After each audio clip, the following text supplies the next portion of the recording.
안녕하세요, 코핑입니다. 자, 장이 상당히 혼란스러운 상황입니다. 그만큼 어려운 부분도 있고 해서 일단은 급격하게 거의 15% 정도가 단기 고점 기준 상승을 했어요, 비트코인이. 그리고 잠시 움찔하는 모습을 보여주고 있는데, 일단 이제 중요한 경제 내용을 보면 MSTR 지수 편출 여부 협의 중이라고 합니다. 그래서 이게 만약에 편출이 되면 상당한 악재가 되겠죠. 이 최종 결정되는 일자가 그 저희 카톡 단톡방에도 공지해 놨지만 26년 1월 15일입니다. 26년 1월 15일. 그 다음에 블랙록 IBIT 비트코인 ETF죠. 미결제 약정이 771만 계약입니다. 그래서 미국 내에서 계약 규모로 9번째라고 합니다. 그래서 많은 사람들이 ETF를 통해서 비트코인 간접 투자를 하고 있다. 이렇게 보시면 될까요? 간접 투자, 예, 지수 상품이니까. 자, 그 다음에 비트코인 현재 채굴 단가, 그러니까 한 개 비트코인 채굴할 때 들어가는 비용이 74,600달러 정도 들어간다고 해요. 그리고 비트코인 손익 분기점 단가, 그러니까 뭐 채굴 회사에서 뭐 직원들 인건비, 그 다음에 뭐 수도 광열비, 고정비 이런 것들을 다 합친 손익 분기점 단가가 137,800불이라고 합니다. 예. 그리고 이 채굴 단가 같은 경우에는 상당히 예전부터 중요하게 여겨졌는데, 자, 이 금액이 MSTR 지금 평단이랑 우연찮게 비슷합니다. 예.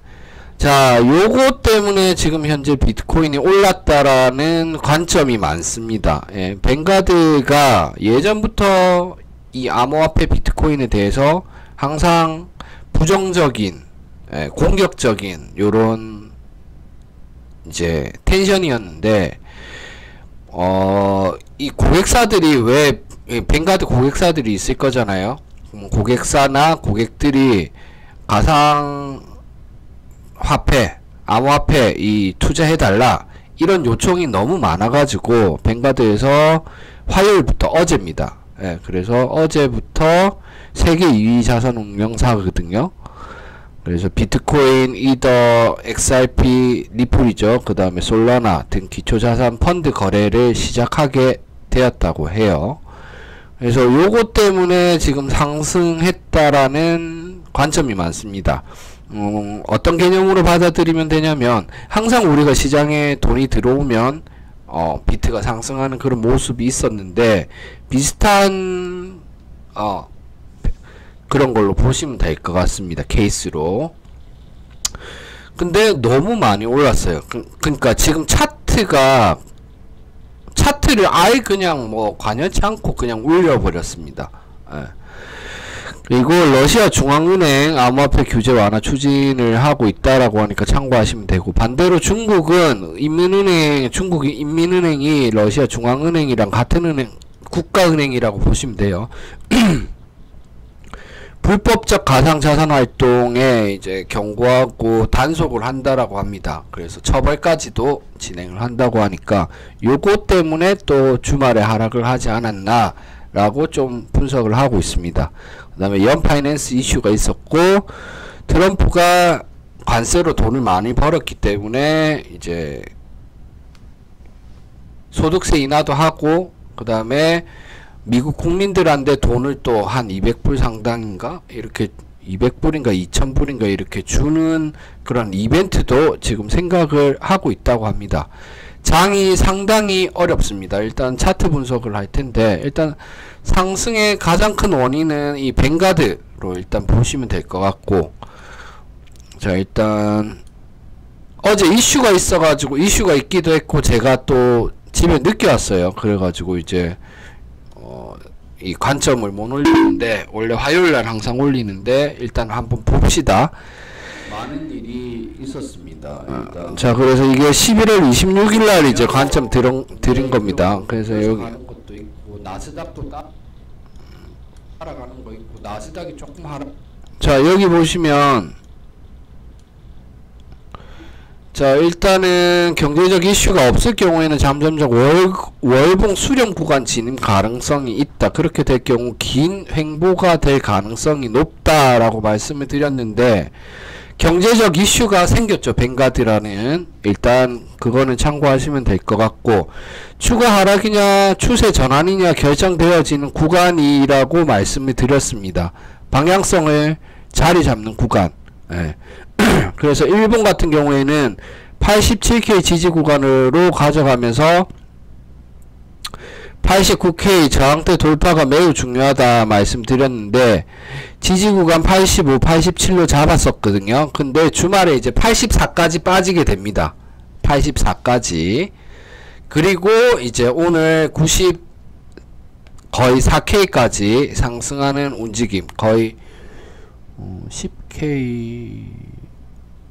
10K 정도 올랐네요. 그래서 움직임 폭은 86.6에서 91까지 봤는데 앞뒤로 한 2K 정도 조금씩 더 움직였습니다.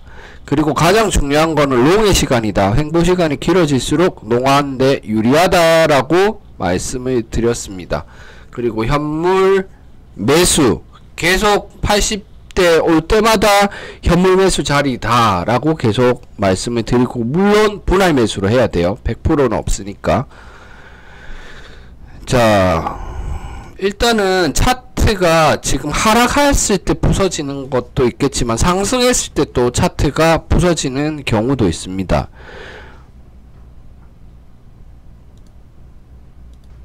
자, 일단은 일본 같은 경우에는 부서졌다고 보기는 힘들지만 4시간 봉을 좀 보셔야 될 것 같아요. 자, 4시간 봉 같은 경우에는 이게 지금 정렬이 아직 안 됐습니다. 그래서 보통 요렇게 큰 하락이 있거나 큰 상승이 있을 때는 요렇게 V자로 가는 경우는 사실 흔치 않고요. 여기도 완전 V자가 아니죠. 요렇게 가잖아요. 근데 얘는 완전 V자예요. 예, 그래서 이런 경우는 많지 않아요. 어떤 이슈가 있을 때만 이렇게 가고, 그래서 여기 저항 맞고 다시 정렬해서 지지 확인한 다음에 요렇게 가거든요. 이게 보통 가장 많이 나온 패턴입니다. 근데 지금은 이 볼린저 차트를 무시하고 무빙이 나왔다라고 보시면 돼요. 4시간 봉 지금 양봉 보세요. 엄청 많아요. 그리고 기본적으로 수렴이 있고, 볼벤이 넓혀졌을 때는 무빙 이후에 어느 정도 횡보를 하면서 우상향이나 우하향을 하는 패턴이 가장 많이 나오거든요. 근데 그렇지, 여기서 보면 이제 우상향이긴 하지만 이게 이렇게 가면서 저항도 맞고 지지도 맞고 하면서 다시 볼벤을 한번 좁혀줘야 돼요. 자, 좁혀주고 넓혀주고, 여기도 좁혀주고 넓혀주고 또 좁혀주고 넓혀주고, 이런 식으로 이제 보통 간단 말이에요. 근데 이 수렴의 시간을 아예 생략을 해버리고 반등이 나왔어요. 그래서 저는 개인적으로 이게 뭐 4시간 봉은 장기 차트는 아니니까 단기적으로는 지금 차트가 맞지 않는 상황입니다. 그래서 여기가 이제 89K인데 89K 지지 테스트를 안 하고 가도 되는 건지에 대한 의문이 있습니다. 이거는 저도 모르겠어요. 저도 해석이 좀 힘든 부분이고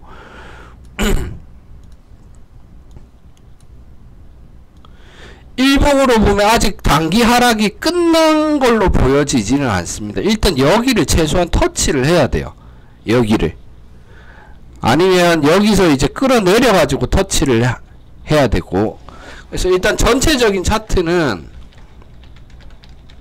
이제 롱의 시간인지 숏의 시간인지를 말씀드릴 건데, 제가 항상 말씀드리지만 저번에도 말씀드렸다시피 롱의 시간이라고 해서 롱이 무조건 유리하다 이런 게 아니라, 지금 자리를 유지하고 횡보를 했을 때, 현재 횡보를 했을 때 유리한 포지션의 입장을 롱의 시간, 이렇게 이해를 하시면 돼요. 그래서 현재는 롱의 시간이다.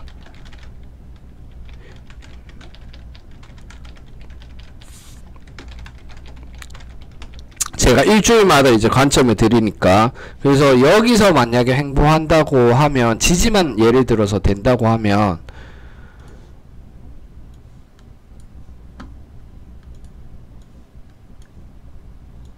자, 여기서 만약에 이제 지지만 된다고 하면 여기 90K죠. 90K 지지만 되고 이렇게 간다라고 하면 돌파, 얘가 밑으로 내려오거든요. 횡보만 하는데도 추세가 바뀌게 돼요. 그래서 롱의 시간이라고 말씀을 드리는 거예요. 그래서 여기서 연장선을 그어 가지고 만약에 이제 횡보를 한다고 쳐봐요. 60선이 밑으로 내려가겠죠. 그럼 이렇게 가겠죠. 이해되시죠? 그래서 현재 롱의 시간이다. 그래서 이제 우리가 지켜야 될 구간이랑 뚫어야 될 구간이 어디냐면, 일단은 무조건 얘를 터치를 해야 돼요. 내일 되면 조금 더 내려올 것 같습니다. 내일 되면. 그러면 요 자리가 아마 93에서 94 사이가 될 것 같습니다. 그래서 여기를 지금 돌파를 해야 된다. 예. 그래서 저항대 93, 94 여기로 보시면 되고요. 지지대 요거는 이제 가장 중요한 부분들이에요.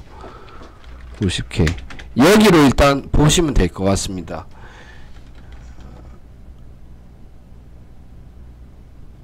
어, 89.9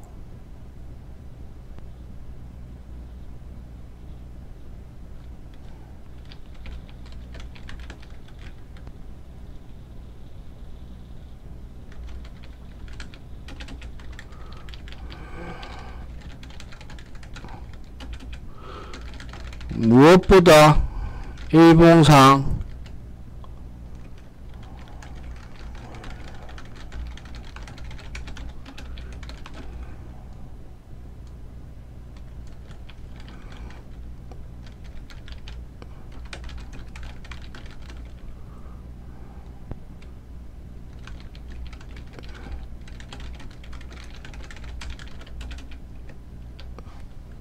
요렇게 일단 좀 보시면 되고,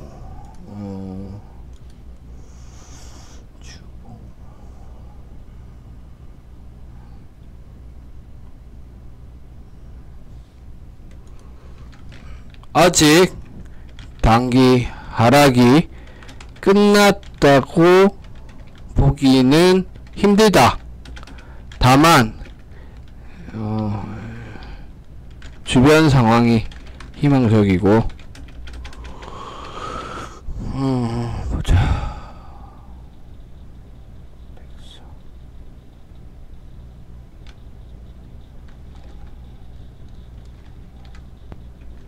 513 터치시 주변 513 터치를 하게 되면, 자, 이게 이제 주봉인데 주봉 5일선을 터치하고 맞고 내려올지 지지할지를 봐야 되거든요. 그래서 주봉 5일선 지금 93.691이란 말이에요. 그래서 주봉 5일선 터치 시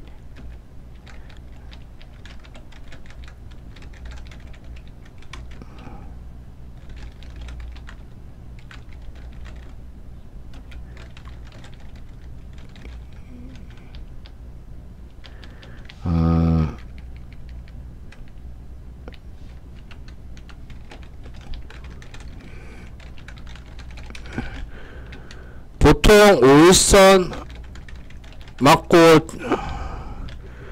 일반적으로 추가 하락의 경우에는 5일선 맞고 튕겨 나오면서 계단식 하락을 한다. 자, 요렇게 일단 전체적인 거를 보시면 될 것 같아요. 그래서 현재 롱의 시간이고, 저항대 지금 93, 94 잡고 96에도 또 저항대가 있습니다. 그 다음에 지지대는 90K, 유동적 폭은 88.9에서 95K까지 일단 볼 수 있고요. 요즘은 워낙 이 변동폭이 크니까요. 그리고 일단 무엇보다 일봉상 30선 터치하는 게 가장 중요합니다. 예, 추세 전환을 일으킬 수 있기 때문에.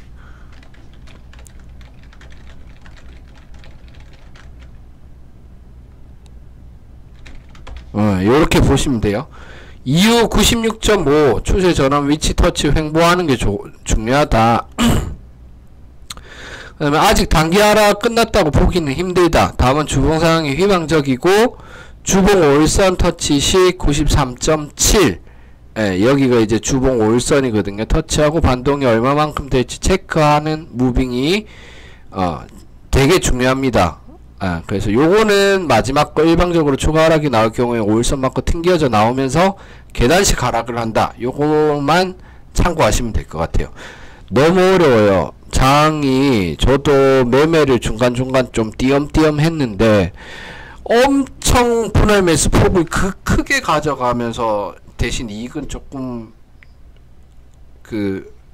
포지션 수량이 적으니까 이익은 적겠죠. 그렇게 하면서 지금 매매를 하고 있는데 매매가 너무 어려우니까 좀 조심해서 해야 될 것 같고, 그 다음에 현물 매수 추천 자리입니다. 이 80, 90대 깨지고 이제 80 들어왔을 때부터 계속 현물 매수 추천 자리다 라고 말씀드리는 게 괜찮은 자리예요.